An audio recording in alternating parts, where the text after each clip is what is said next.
by the people, for the people, the gathering to get healthcare now. This is the preface. This book discusses the economic systems from a fresh point of view. It helps people to organize themselves into local cooperatives that satisfy their wants and needs in healthcare. It produces a new understanding of how healthcare economics will work when it is cooperative and not dog eat dog, and not somebody else's problem. It's a guide for how to create cooperatives that are economical and produce good health outcomes within the current laws and regulations. Making it universal can be done. It's not based on faith and hope, but cooperative action, education, trust, and love. Trusteeship and transfer of ownership of healthcare premiums paid to third parties by members of a health plan for future healthcare expenses is the core problem to solve in the United States. Insurance companies, employer-controlled trust, and health benefits managers prosper when healthcare expenses are less than was predicted by premium settings. Beneficiaries have not shared in those savings, but have continuously paid higher premiums and increased out-of-pocket costs for healthcare services. Consequently, money spent by member patients has not protected their health and welfare as intended. Payments of premiums to private companies, which contain funds for payment of future healthcare services and supplies, cannot be converted to profits by denial of payment or failure to properly predict future healthcare expenses. Payment of taxes and premiums in the Medicare and Medicaid plans in the United States are supposed to be in trust funds and price regulated by types of covered services. However, the methods used to claim and to distribute trust funds result in extraordinary waste in which most of the money goes to non-medical suppliers and facilities and not to providers of medical and surgical services. Less than 20% of the claims paid is for professional fees. The result is no valid accounting from the point of view of the member who pays taxes, premiums, and who seeks services. The result is members pay twice as much for healthcare in the United States as is paid in other countries that have universal healthcare systems. Direct payments by members to providers for services not covered by insurance are as much as the total cost of healthcare services in other industrialized countries. This includes Medicare premiums and out-of-pocket expenses. It does not have to be that way, and cooperatives can fix the problems. Healthcare is a human right. That idea is derived from a basic need for humans to cooperate with each other to survive. Such rights are built on foundations of material, labor, and love, and respect for each other, honesty and truth in our interactions. It is difficult to impose a right on any group of people by fiat or force, but it is even harder to deny that right when those people create it by individual labor and by collectively sharing material goods, teaching each other skills, and cooperating in the welfare of their families, friends, and neighbors. Whether the people in a gathering are rich or poor is of no consequence in the creation of their rights.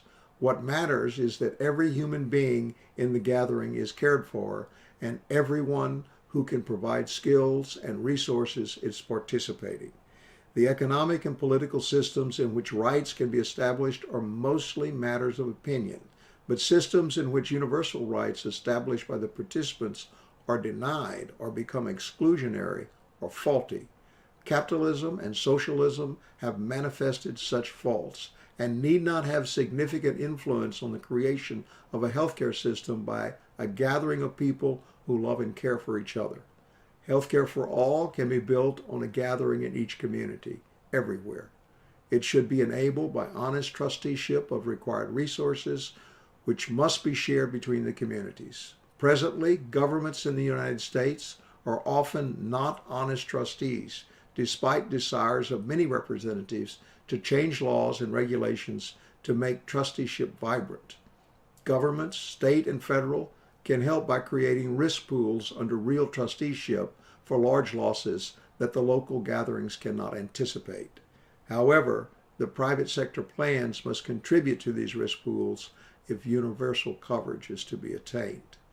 Compensation of professional healthcare providers needs to be on a retainer basis adjusted by semi-annual retrospective analysis. Such analysis requires a relationship to both the problem treated and the cost of the service provided, material and labor. The current method of payment causes this analysis to be done after the services have been rendered and before payments are made, which results in three-way adversarial relationship between the professional, the insurer, and the patient. And the analysis is usually done by an employee of the health plan. Consequently, high prices, excessive services, denial of payments, and transfer of expenses to patients by copayments, deductibles, and exclusions create chaos and increase the administrative burden. Knowing the earnings of a professional medical care provider's wants and needs, his and her capacity to serve patients, and the frequency of his or her type service within a defined population determines the retainer. Most of the services of professional medical care providers do not rise to the level of sharing through insurance, but are merely a line item in a family budget. Retainers rather than premiums are far less expensive to both patients and the providers. They have added advantage of taking away adverse encounters between providers, insurers, and patients.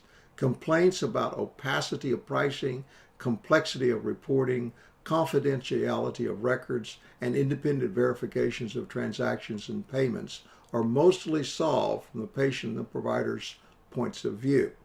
Individuals who cannot support a line item budget for professional medical care need income subsidy, not their uncompensated labor or tax payments to be given by paternalistic third parties to be reduced in value by their handling. The hospitals and suppliers are the elephants in the room. They are the big boxes, electrical mechanical devices, drugs, chemicals, and their investor groups, and they eat 40% of all the money available for healthcare. Patients can own all of these needed tools and reduce the load to 20%. When that happens, you will not have people confusing hospitals with medical care providers. It has never been that physicians needed to own these shelters, tools, chemicals, and medicines. They just needed to use them. It is best to operate hospitals at cost so that the surplus they now drain can expand the supply of medical care providers and restore wealth to those who struggle to get fair wages and proper support when needed. Hospitals should be owned by patient-physician cooperatives. It's the beginning of a system in which people matter, and they know it because they provide the ways and means.